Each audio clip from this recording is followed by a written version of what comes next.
You think it's just dreams and darkness. But what if the shadows aren't just in your head?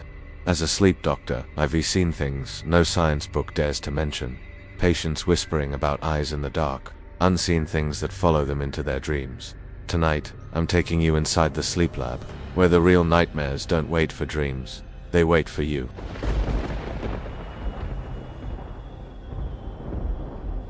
I've worked nights in the sleep clinic for so long that I don't remember what a normal schedule feels like. You stop thinking about the hour on the clock, you live by brainwaves and breathing patterns, not daylight.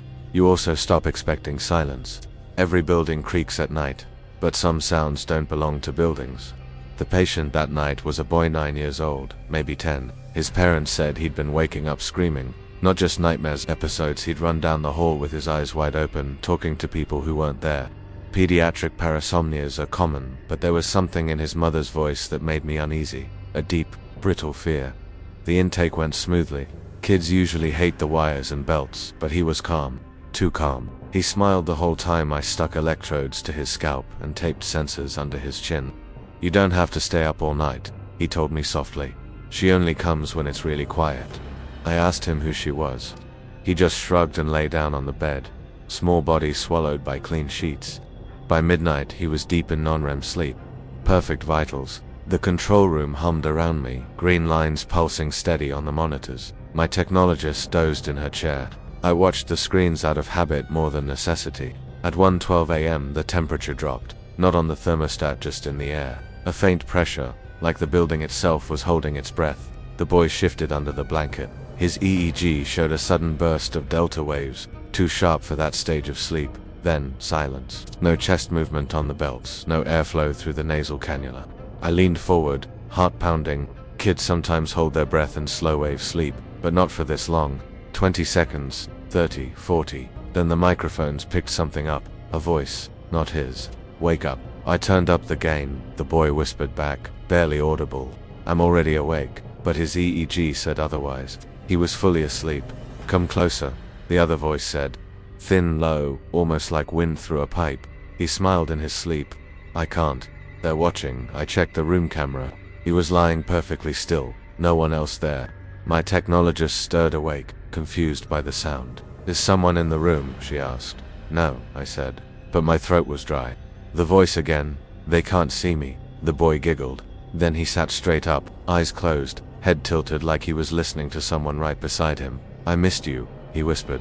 My technologist swore under her breath. I bolted from the control room, badge clattering against my chest as I ran down the hall. I slammed open the door to room 2. The boy turned his head sharply toward me though, his eyes never opened. His smile didn't change.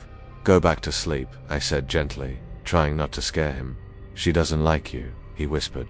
His voice wasn't his own anymore, lower, stretched thin, like a tape running too slow. Behind me, the control room intercom hissed with static. A sound like breathing filled the hall. The boy's oxygen saturation plummeted on the monitor. His lips started to turn blue. I shook him hard. Wake up. His eyes snapped open. Not groggy, not confused. Just empty. He stared at me like he didn't recognize my face. Then he gasped, lungs refilling like nothing had happened. By morning, he remembered nothing, but as he left with his parents, he turned back to me and said softly, "She's mad at you now." 2 days later, I got a call. The boy had been found sleepwalking outside his house in the freezing cold. His father carried him back inside. When they tried to wake him, he opened his eyes and whispered, "She told me not to tell." Then he collapsed. No pulse. The autopsy showed nothing. Perfectly healthy. They called it sudden, unexplained death in childhood. I called it something else. I've seen too many cases to think this is coincidence. Patients, children, and adults whispering to figures no one else can see. Patients speaking in voices they shouldn't have. Patients telling me, over and over, that she or they are waiting. I never write these details in the official notes. I document vitals, IG spikes, oxygen drops. I use phrases like atypical parasomnia and probable REM intrusion. But I don't write about the cold in the hallways. The way the microphones sometimes pick up breathing after the patient has left, or the voice that called my name in an empty building last month. It was 3 a.m. I was closing down the lab. Lights off, screens dark. The rooms were empty. I turned to grab my coat, and from the intercom speaker in room 2 came a faint whisper, "Come closer."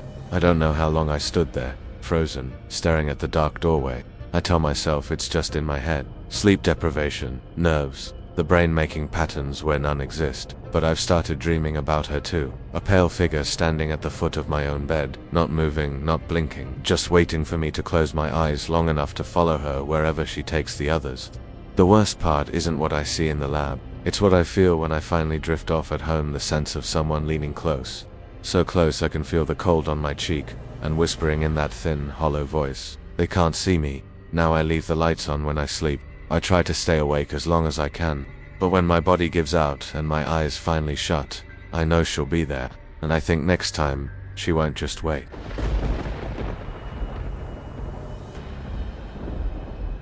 I've spent most of my life studying sleep, and I used to think I understood it. I could read a polysomnogram like a novel, every breath, every heartbeat, every twitch in the dark. I used to think there was always an explanation. I don't believe that anymore.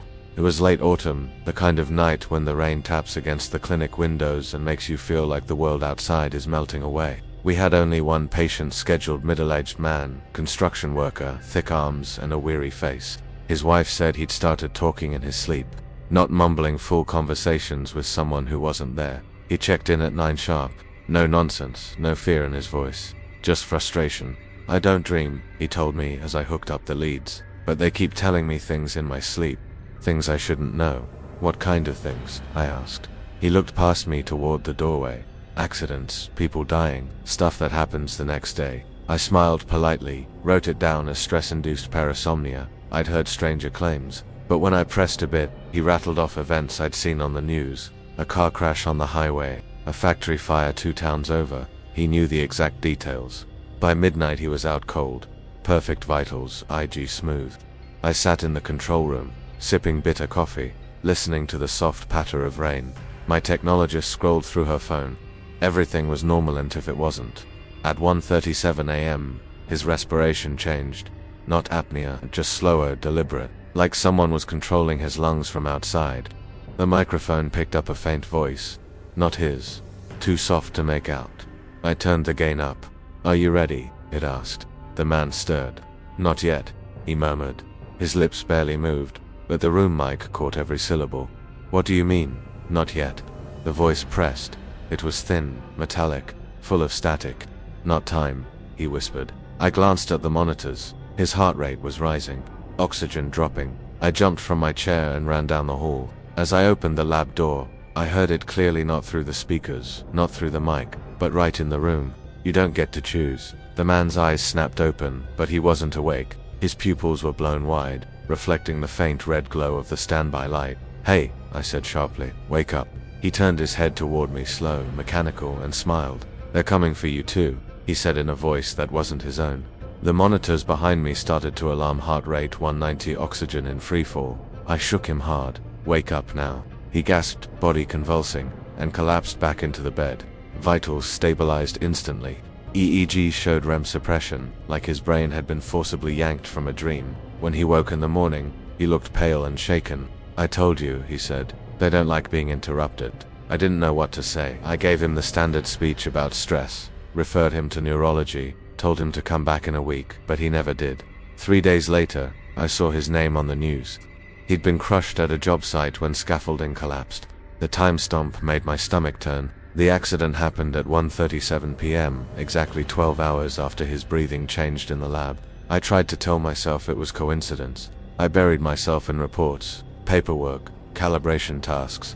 But that night, as I locked up the clinic, the intercom in room 1 came alive on its own. No patient inside, just static, and then the voice, "Are you ready?" I froze in the dark hallway. "Who's there?" I whispered. "You don't get to choose." The sound wasn't coming from the speaker anymore, it was right behind me. I spun around empty hall, but the air was ice cold, colder than the rest of the building. Since then, the lab feels wrong at night. The wires hum louder than they should. The cameras glitch when no one's in the room. Patients twitch and mutter in their sleep, whispering words I can't quite hear. And sometimes they open their eyes mid-dream and look straight into the camera as if they're staring through it at me. One woman told me before lights out, "If I stop breathing tonight, don't wake me." They said I'm not supposed to come back. I told myself she was delusional. I told myself she'd read too many horror stories online.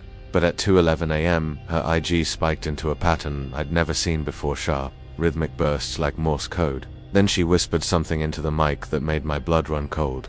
"It's your turn next." I ran in, heart pounding. She lay perfectly still, eyes closed. I shook her awake. She had no memory of saying it. She survived the night. 2 days later, she died in her car, engine running in the garage, no note, no sign of struggle.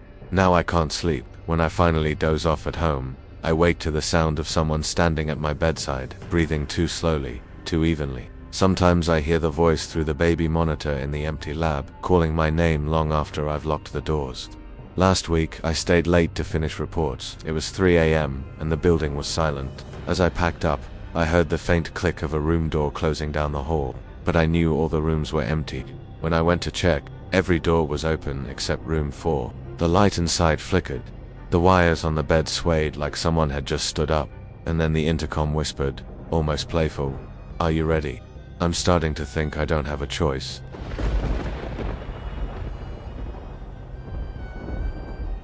I've seen hundreds of patients in the sleep lab. People think dreams are harmless, just the mind wandering. They don't see what I see: bodies locked in unnatural stillness, lungs pausing for too long, eyes twitching under closed lids as if tracking something moving in the dark. You start to realize sleep isn't peaceful, it's a door, and not everyone wakes up the same after stepping through it. It was a bitter January night, the kind that makes the clinic windows sweat with frost. Our patient was a 45-year-old woman named Anna. She was healthy, no family history of sleep disorders, but lately she'd been waking up in tears, unable to breathe.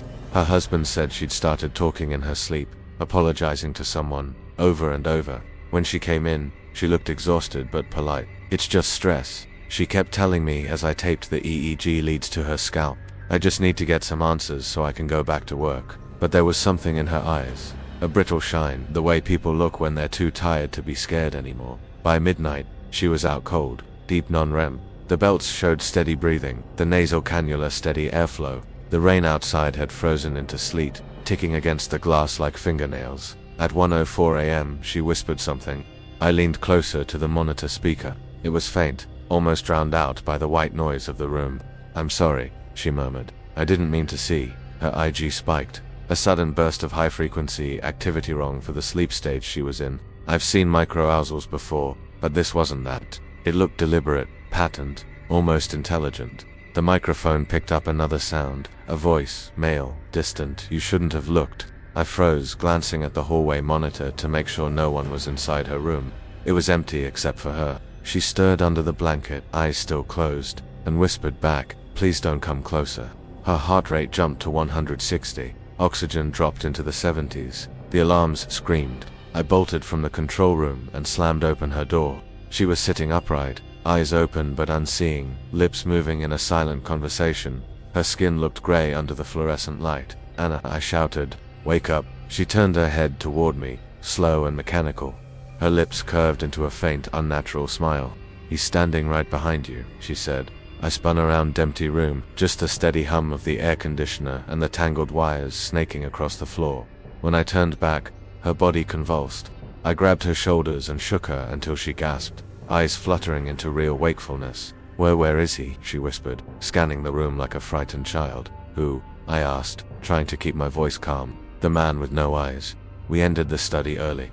I called her husband, told him she needed a full neurological workup. She left looking dazed but alive. 2 nights later, I saw her name in the obituaries. No cause of death listed. I told myself it was coincidence. You have to, or you'll lose your mind in this job. But the lab felt wrong after that. Cold spots in the hallway. Cameras glitching, more patients talking to people who weren't there. Last week, I was alone after hours, reviewing data. Room 3 was empty, lights off, but the intercom crackled with static. Then I heard breathing, too slow to be human. "Who's there?" I whispered. The answer came in Anna's voice. "I told you not to look." My blood ran cold. The wires on the empty bed shifted as if someone had sat down. The camera feed went black for 3 full seconds. When it came back, there was an impression in the mattress. I don't stay late anymore. I lock every door twice. But last night, at home, I woke to the sound of wires dragging across the floor. I don't have wires in my bedroom. And over the ringing in my ears, I heard that same hollow voice. "You shouldn't have looked." Now I'm afraid to sleep. I don't think it matters where I am. I think whatever waits on the other side of dreams knows my name now.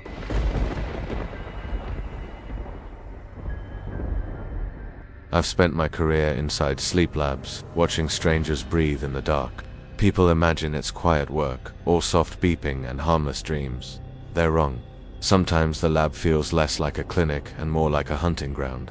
It was a Thursday in late February when we admitted Thomas Blake, 42 years old, no major health issues. He came in for night terrors that left him drenched in sweat, clawing at his sheets.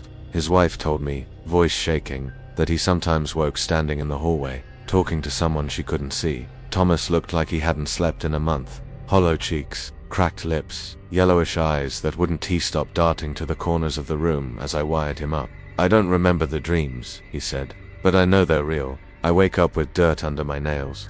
I smiled, professional and calm. I've heard stories like that before. They're always unsettling, but there's always a rational explanation. At least, that's what I used to believe. The study began smoothly. Thomas was out by 11 p.m. The room was warm, the machine steady. I sat in the control room with another tech, logging data, sipping burnt coffee. Outside, the wind screamed against the windows like something begging to be let in. At 2:23 a.m., his EEG exploded with activity-sharp bursts too fast for REM sleep, too organized for seizure. His breathing slowed to almost nothing.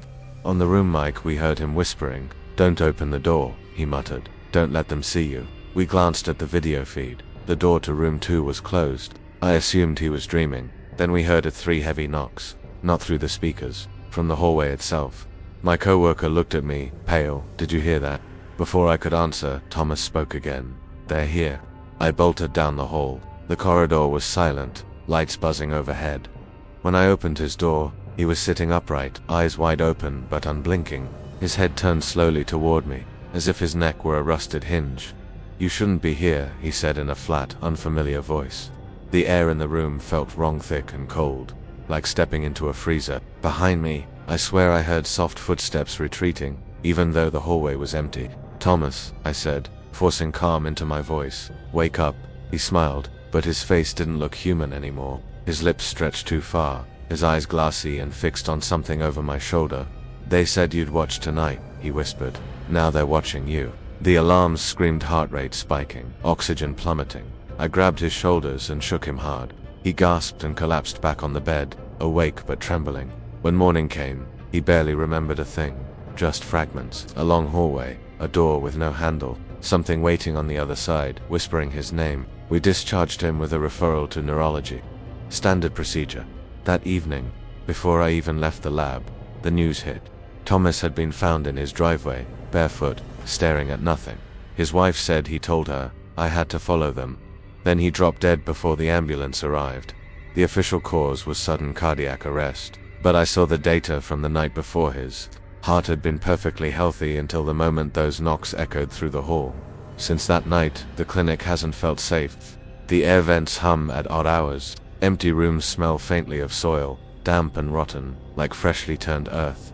Patients keep muttering the same phrase in their sleep, "Don't open the door." 2 nights ago, I stayed late to finish reports. The building was silent, every light off except the glow of my monitors.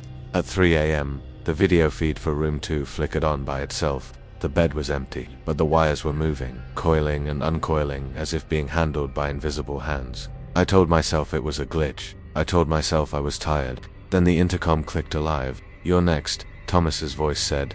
I froze, staring at the monitor. The camera panned itself toward the door. No one was controlling it. And there, for less than a second, I saw something in the doorway. Tall, thin, no face. I slammed the power off and got the hell out of there. But last night, lying in bed, I woke to the sound of knocking. 3 heavy knocks. Not on my front door, not on the walls, on the inside of my bedroom door. And through the crack beneath it, I saw movement, shadows shifting, long fingers sliding against the floor. I didn't open it. God help me, I didn't move at all. But I heard a voice on the other side, soft and patient. "You shouldn't be here. Now we're watching you." I don't know how much longer I can stay awake. I can feel them waiting. Every time I blink, I hear that same slow knock in the back of my skull. Every time I close my eyes, I see a door in my dreams. It's closer now. No handle, no lock. Just waiting to open. And when it does, I don't think I'll wake up again.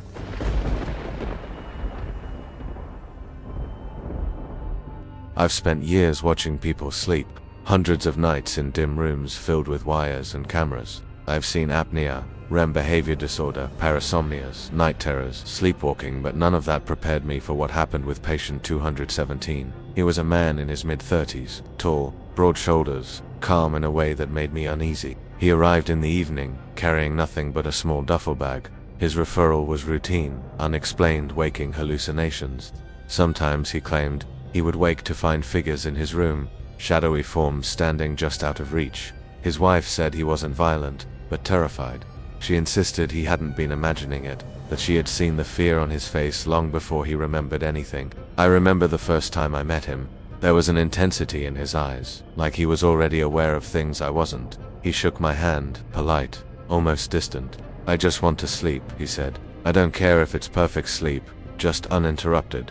We prepped him like every other patient. IG leads on his scalp, electrodes under the eyes, EMG on the chin, belts around his chest and abdomen, oxygen sensor on his finger, everything calibrated, everything ready.